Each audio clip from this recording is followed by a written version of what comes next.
हम I love जय श्री कृष्ण कह सकते हैं, हम आई लव वाहे गुरु कह सकते हैं, हम आई लव जीसस कह सकते हैं, लेकिन आई लव मोहम्मद कहने पर इस देश इस प्रदेश के बच्चों को गिरफ्तार किया जा रहा है। क्या ये है वंदे मातरम? जी हाँ दोस्तों, योगी की अखिलेश के बूढ़े शेर ने कर दी बोलती बात। बीजेपी भौचक्का, आंखों के सामने छा गया अंधेरा। उधर बूढ़े शेर की दहाड़ से योगी आदित्यनाथ के उड़ गए होश। देखती रह गई भाजपा, अखिलेश का बूढ़ा शेर मार गया तमाचा। आपको बताएंगे पूरी खबर, मामला माजरा। अब तो राजनीति का विशेष सेगमेंट देख रहे हैं, मैं हूं आपके साथ यासूब रजा। दोस्तों, आज उत्तर प्रदेश विधानसभा के अंदर जो कुछ हुआ वो सिर्फ एक भाषण नहीं था, वो सत्ता से सवाल था, वो राष्ट्रवाद की परिभाषा थी और सीधे योगी आदित्यनाथ भारतीय जनता पार्टी की राजनीति थी। मुद्दे को कैसे दबाया जाता है कोई बीजेपी से सीखे, लेकिन अखिलेश के बूढ़े शेर ने सब कुछ आईने की तरह दिखा दिया। और साथ ही दोस्तों, आईना दिखाते हुए वो चेतावनी कि जश्न की आवाज में कहीं संविधान की चीख ना दब जाए। जी दोस्तों, जब सदन में वंदे मातरम पर चर्चा चल रही थी, तभी समाजवादी पार्टी के सबसे बुजुर्ग विधायक आजमगढ़ की निजामाबाद सीट से आलम बदी आजमी खड़े हुए और उनके शब्दों ने सत्ता पक्ष की कुर्सियों को हिला दिया। भाजपा देखती रह गई, योगी आदित्यनाथ हिले से भौचक्का, बीजेपी के विधायक टकटकी लगाए देखते रह गए और इधर अखिलेश का बूढ़ा शेर दहाड़ता रहा। मुख्यमंत्री योगी आदित्यनाथ भी एक पल के लिए हक्का बक्का रह गए। दोस्तों, उत्तर प्रदेश विधानसभा दूसरा दिन अनुपूरक बजट पेश हुआ, लेकिन सदन के बाहर और अंदर सबसे बड़ा सवाल कोडिन कफ सिरप और सबसे बड़ा टकराव संविधान बनाम दिखावटी राष्ट्रवादी पर था। दोस्तों, दरअसल यूपी विधानसभा में राष्ट्रगीत वंदे मातरम के 150 साल पूरे होने पर चर्चा हो रही थी। सत्ता पक्ष इसे राष्ट्रभक्ति का उत्सव बता रहा था, लेकिन विपक्ष पूछ रहा था, क्या राष्ट्रभक्ति सिर्फ नारे और जश्न तक सीमित है? समाजवादी पार्टी के विधायक हाथों में कोडिन कप सिरप की बोतलें लेकर सदन में पहुंचे। संदेश साफ था, सरकार असली मुद्दों से ध्यान हटाकर भावनात्मक बहस खड़ी करना चाहती है, जो असल मुद्दे हैं उससे भटका रही है, और यही है बीजेपी की राजनीति। और इसी बीच खड़े हुए सपा के सबसे बुजुर्ग विधायक, और वो विधायक जो कभी ना प्रचार करते हैं, बिल्कुल सादे रहते हैं, सिंपल रहते हैं, राजनीति की जरूर धुरी है, आसपास ही उनके सत्ता रही है और लगातार वो जीतते आए हैं, लेकिन उसके बावजूद पैदल चलते हैं, अकेले निकलते हैं, ना ही कोई डर ना ही कोई खतरा। आजमगढ़ की वो निजामाबाद सीट से विधायक आलम बदी आजमी, आवाज धीमी लेकिन शब्दों में तूफान। उन्होंने जब बोलना शुरू किया, थर थर कांपने लगी सत्ता पक्ष की कुर्सियां। कहते हैं, देश की आबरू मेरी ख्वाहिशों से बड़ी है। और फिर दोस्तों, साथ ही एक शेर, हवा की ओट लेकर कभी कभी चिराग जलता है। सदन कुछ पल के लिए शांत हो गया। आलम बदी आजमी ने कहा, 20 घंटे संसद में वंदे मातरम पर जश्न मनाया गया, 10 घंटे राज्यसभा, 10 घंटे लोकसभा, और ये यहां भी मनाया जा रहा है, हम सब भी मना रहे हैं, लेकिन उन्हें डर है। यानी विधायक, सपा के सबसे बुजुर्ग विधायक अखिलेश के बूढ़े शेर कहते हैं, जश्न मनाया जा रहा है, हम भी मना रहे हैं, लेकिन हमें डर है कहीं इस जश्न के पीछे कोई बड़ा हादसा ना छुपा हो। भारतीय जनता पार्टी के बेसिक शिक्षा अधिकारी ने, अरे वो मंत्री ने सर्कुलर जारी कर दिया था कि वंदे मातरम स्कूलों में क्लास शुरू होने से पहले अवश्य पढ़ाया जाए। मुख्यमंत्री नदवतुल उलमा के रेक्टर थे मौलाना अबुल हसन अली नदवी, वो पूरी दुनिया में जाने जाते थे। उन्होंने एक लेख अखबार में दे दिया, मुख्यमंत्री जी ने लेख पढ़ा और उस सर्कुलर को उन्होंने खारिज कर दिया और मंत्री जी को उसकी कुर्सी से हटा दिया। हाँ, तो ऐसा भी होता है, ऐसा भी कभी कभी होता है कि हवा का ओट लेके चिराग जलता है। ऐसा भी कभी कभी होता है कि हवा का ओट लेके चिराग जलता है। दोस्तों, उन्होंने सीधे संविधान की बात कही। कहा, मुझे भय लगता है कहीं बाबा साहेब का संविधान दांव पर ना आ जाए। लोगों, ये सही है कि हिंदुस्तान की अज़ीमुशान पार्लियामेंट में 20 घंटा, 10 घंटा लोकसभा, 10 घंटा राज्यसभा में इस वंदे मातरम के जश्न मनाया गया। यहाँ भी हम मना रहे हैं, लेकिन मुझे भय लगता है कि जश्न के पीछे कहीं कोई बहुत बड़ा हादसा तो ना हो जाए। मुझे भय लगता है कि बाबा साहब भीमराव अम्बेडकर का जो ड्राफ्ट कमेटी के चेयरमैन थे, उनका संविधान कहीं दांव पर तो ना आ जाए। मुझे भय लगता है, मुझे भय लगता है। दोस्तों, अखिलेश यादव के इस बूढ़े शेर ने संविधान का हवाला देते हुए कहा कि संविधान में लिखा है, द डे विल कम जब लेजिस्लेशन, जुडिशरी और एडमिनिस्ट्रेशन अपनी मनमानी चलाएंगे, और अगर ऐसा हुआ तो संविधान सिर्फ किताबों में बनकर रह जाएगा, संविधान सिर्फ किताब ही बनकर रह जाएगा।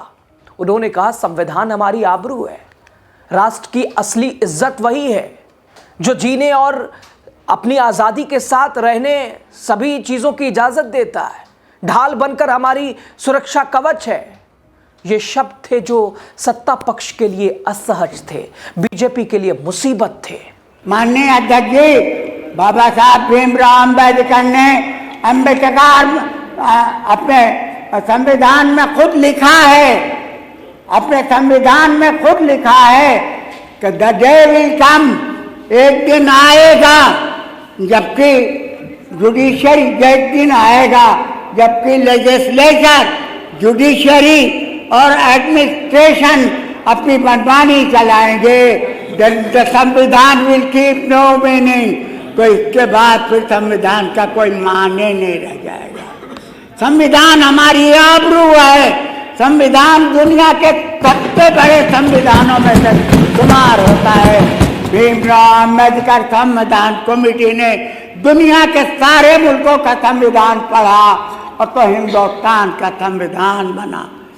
इसके फंडामेंटल राइट्स, इसके दुनिया भर के, इसके नागरिकों के राइट्स वो दुनिया में कहीं नहीं मिलते, अपने संविधान देता है। मुझे भय लगता है, मुझे भय लगता है कि कहीं ऐसा ना हो कि देश का संविधान खतरे में पड़ जाए। इधर दोस्तों, सपा की एक और शेरनी विधायक रागिनी सोनकर भी खड़ी हुई और सरकार से तीखे सवाल। उन्होंने कहा, अगर वंदे मातरम माँ की वंदना है तो क्या माँ की वंदना उसके बच्चों पर अत्याचार करके होती है?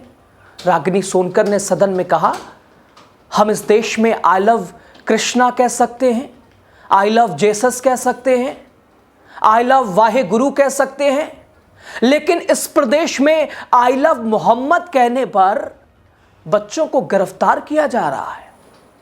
उन्होंने सवाल किया, क्या यह है वंदे मातरम? क्या सरकार वंदे मातरम इन शब्दों को क्या समझती है?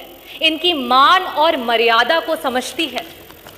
वंदे मातरम का अर्थ है वंदना माँ की, भारत माँ की।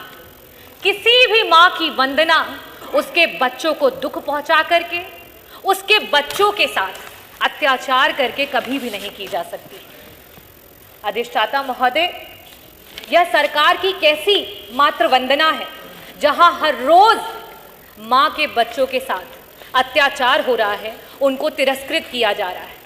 इस सरकार में हम आई लव जय श्री कृष्ण कह सकते हैं, हम आई लव वाहे गुरु कह सकते हैं, हम आई लव जीसस कह सकते हैं, लेकिन आई लव मोहम्मद कहने पर इस प्रदेश के बच्चों को गिरफ्तार किया जा रहा है। क्या ये है वंदे मातरम? उन्होंने कहा, आज प्रदेश का युवा रोजगार मांगता है तो उसे लाठियां मिलती हैं, साथ ही दलितों की मौतों के आंकड़े छुपाए जाते हैं, लेकिन बाहुबलियों को संरक्षण मिलता है। ये कैसी वंदना है?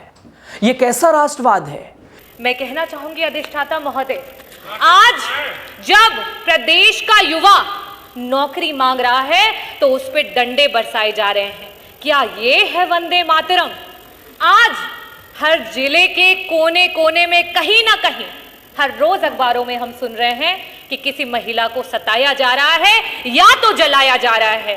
क्या ये है वंदे मातरम?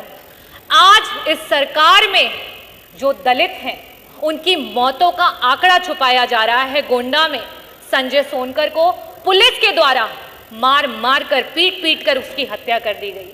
क्या ये है सरकार का वंदे मातरम? जब बाहुबलियों की बात आती है तो उनको संरक्षण, और जब एक पीडीए की बात आती है तो उसका भक्षण।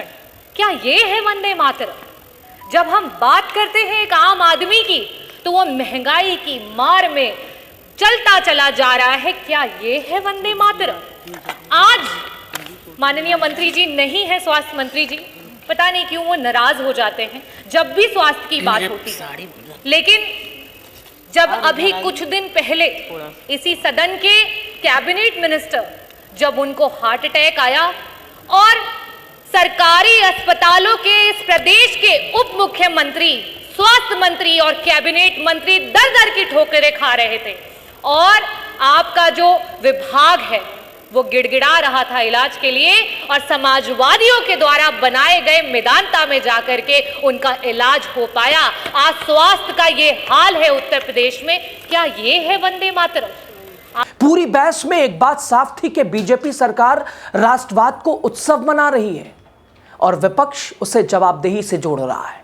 सवाल ये नहीं कि वंदे मातरम कौन गाता है, सवाल ये कि वंदे मातरम के मूल भाव का उसे कौन उसके सहारे जी रहा है। मूल भाव वंदे मातरम के उसकी आड़ में क्या सिर्फ गीत गा लेने से संविधान सुरक्षित हो जाता है, या फिर संविधान की रक्षा सवाल पूछने से होती है? आज यूपी विधानसभा में सिर्फ वंदे मातरम पर चर्चा नहीं हुई। आज राष्ट्रवाद की दो तस्वीरें सामने थी, आमने सामने थी। एक तस्वीर नारे, जश्न और भावनाओं की, दूसरी तस्वीर संविधान सवालों और चेतावनियों की। सपा के बुजुर्ग विधायक आलम बदी आजमी ने याद दिलाया कि देशभक्ति सबसे पहले संविधान से होती है, और शायद यही वजह है कि आज उनके शब्दों ने बीजेपी की तालियों से ज्यादा खामोशी पैदा कर दी। और अब सवाल आपसे भी है, क्या राष्ट्रभक्ति सिर्फ गाने से साबित होती है, या फिर हर उस आवाज से और उस आवाज को सुनने से जो सत्ता से सवाल पूछती है? अखिलेश के बूढ़े शेर ने जबरदस्त तरीके से वंदे मातरम को लेकर अपनी बात रखी, सवाल पूछा कि मुद्दे क्या हैं और चर्चा किस पे हो रही है। और दूसरी तरफ एक और अखिलेश की शेरनी ने जबरदस्त भारतीय जनता पार्टी की रिलाई की है पूरी भाजपा के सामने। योगी आदित्यनाथ देखते रह गए। खबर पे आपकी राय बताइए जरूर। ऐसा भी कभी कभी होता है कि हवा का ओट लेके चिराग जलता है। ऐसा भी कभी कभी होता है कि हवा का ओट लेके चिराग जलता है। हम आई लव जय श्री कृष्ण कह सकते हैं, हम आई